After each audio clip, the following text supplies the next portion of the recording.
Então, meus amores, agora nós vamos estar analisando o realismo pedagógico e a educação. Então, o realismo pedagógico privilegiava a experiência e acreditava em uma pedagogia que não fosse formal e retórica.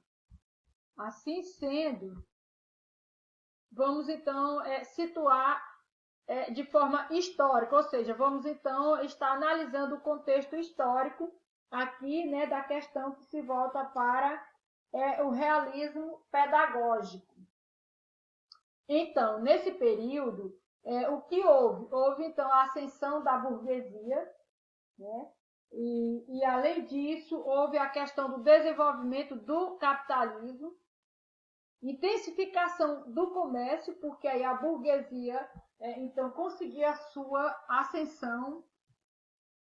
Teve também o desenvolvimento do mercantilismo, nome dado a um conjunto de práticas econômicas desenvolvidas na Europa na Idade Moderna, né, entre o século XV e final do século XVIII. O mercantilismo originou um conjunto de medidas econômicas diversas, de acordo com os estados, caracterizou-se por uma forte intervenção do Estado na economia. Aconteceu também o liberalismo econômico e político. Com relação a isso, nós podemos perceber que o liberalismo foi uma filosofia política e moral baseada na liberdade, consentimento dos governados à igualdade da lei. Então, agora, diante do liberalismo econômico e político, os governados também, né, teriam aí acesso à lei. A Revolução Gloriosa, essa Revolução Gloriosa foi um evento político ocorrido entre 1688 e 1689 na Inglaterra. A Inglaterra era um reino protestante que desde 1685 tinha como monarca um reino católico, né? E nesse reino católico, o monarca era Jaime II, da dinastia Stuart, que adotou políticas a favor de sua religião em detrimento do protestantismo. Assim, houve a crise da consciência europeia. Que crise foi essa? O pensar, né? Voltado para a seguinte reflexão: não mais saber por saber, mas saber para transformar. Então, aquela pedagogia tradicional não dava mais, não era suficiente, né, para a sociedade da época. Então, todos tinham que saber, no caso, para transformar sua realidade. Então, esse era um dos pontos que se voltava para a crise da consciência europeia. O novo lutava para se impor ao velho. Então, trabalhava-se no sentido de fazer cair o paradigma velho. Família nuclear tipicamente burguesa, uma nova visão, uma visão capitalista. As transformações da ciência geraram transformações também em outros setores. Assim, com relação à educação religiosa, tínhamos aí então a questão da Companhia de Jesus, que se voltava para uma educação embasada, né, na escolástica medieval e na ciência aristotélica. Enfatizaram o ensino do latim e da retórica. Com relação ao ensino de letras, se voltava para o latim, e da retórica seria justamente a arte do bem falar, a arte do bem argumentar, a arte da palavra. Com relação também, tivemos então a educação religiosa, né, que se volta para a congregação do oratórios, que era justamente alguns pontos aqui dessa congregação. Substituíram a Companhia de Jesus, porque eram opositores à metodologia desenvolvida pela Companhia de Jesus, e aí então acolheram as novas ciências e filosofias cartesianas, né? Aí adotando a questão da racionalidade dentro do processo de desenvolvimento das ciências. Também tivemos aqui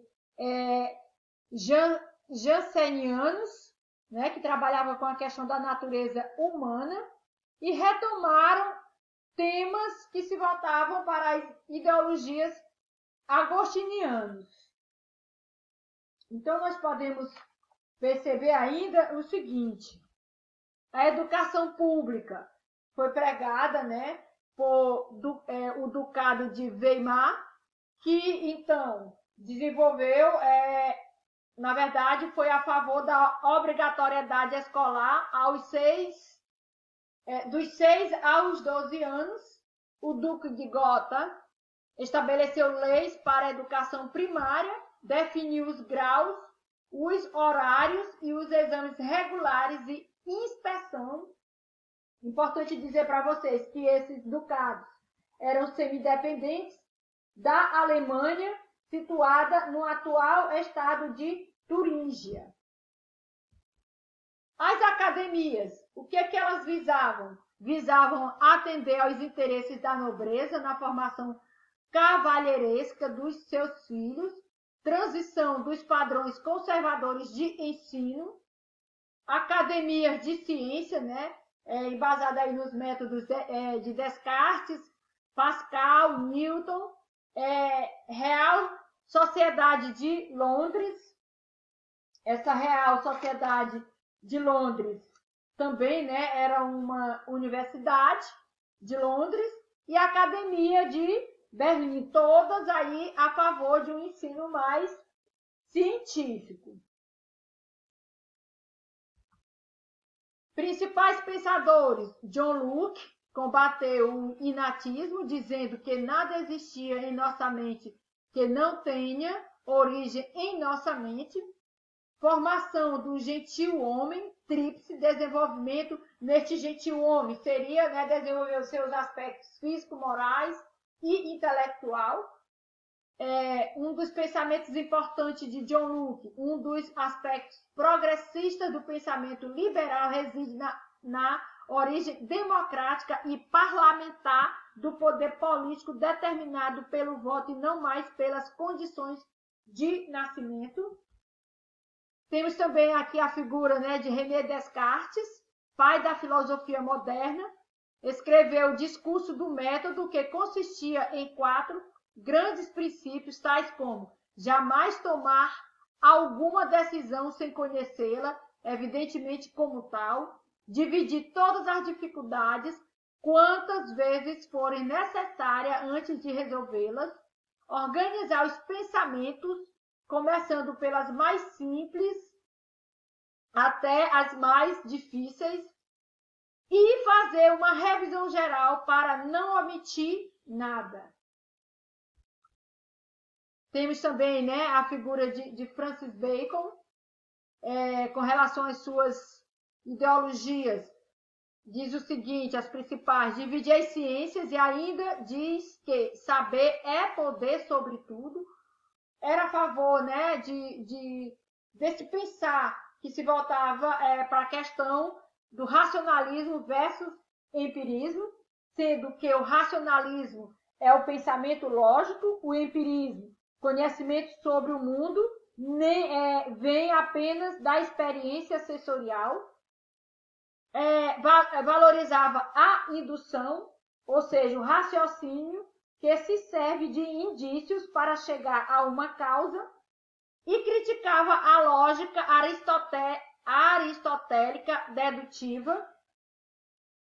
Então, o que é que a gente pode perceber aqui? A prosperidade prontamente descobre o vício, mas a diversidade logo descobre a virtude.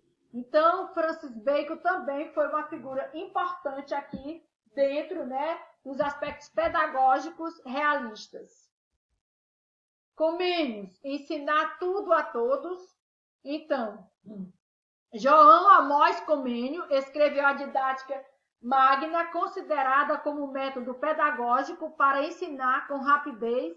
Dizia que a escola, ao invés de ensinar palavras, deveria ensinar o conhecimento das coisas. também foi a favor do ecumenismo. O que seria o ecumenismo? Era um apelo, né, à unidade de todos os povos, contido na mensagem do Evangelho. Era um movimento favorável à união de todas as igrejas cristãs.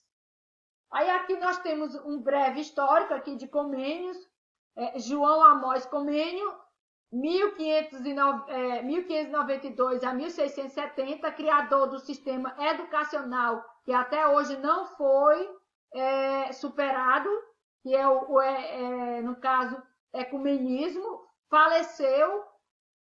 A convicção de que o homem, aliás, fortaleceu a convicção de que o homem é capaz de aprender e pode ser educado, defende a generalização do ensino, defendeu a educação que interpretasse e alargasse a experiência de cada dia e utilizasse os meios clássicos como o ensino da religião e da ética na prática de ensino. Foi o pioneiro na aplicação de métodos que despertassem o crescimento e o interesse do aluno. Temos também, né, a figura de Fenelon, a educação feminina para ele, né? Estabelece novas diretrizes para a educação feminina, um dos seus objetivos. Educação com base mais no prazer do que no esforço, instrução geral, gramática, poesia, história, leituras clássicas e religiosas. Só as moças excepcionais seriam encorajadas a seguir nos estudos, as menos qualificadas era reservada a educação moral e religiosa, vida de mãe e esposa. Desta forma, vamos finalizar o nosso estudo com a seguinte citação de Albino Teixeira. A morte do homem começa no instante em que ele desiste de aprender. Então, a nossa alma, o nosso potencial de aprendizagem, o nosso potencial de crescimento e desenvolvimento, ele permanece, né, constantemente. A partir do momento que o homem deixa, né, de querer aprender, aí a sua morte chega, segundo Albino Teixeira, em outras palavras. Repetindo aqui uma citação muito importante, que ela sirva de reflexão para vocês, que vocês não desistam de aprender nunca, pois o ser humano ele não pode perder, né, o amor pela sabedoria, pelo conhecimento. Por isso, repito novamente, a morte do homem começa no instante em que ele desiste de aprender. Então, até um próximo estudo. A educação, meu povo, transforma mentes.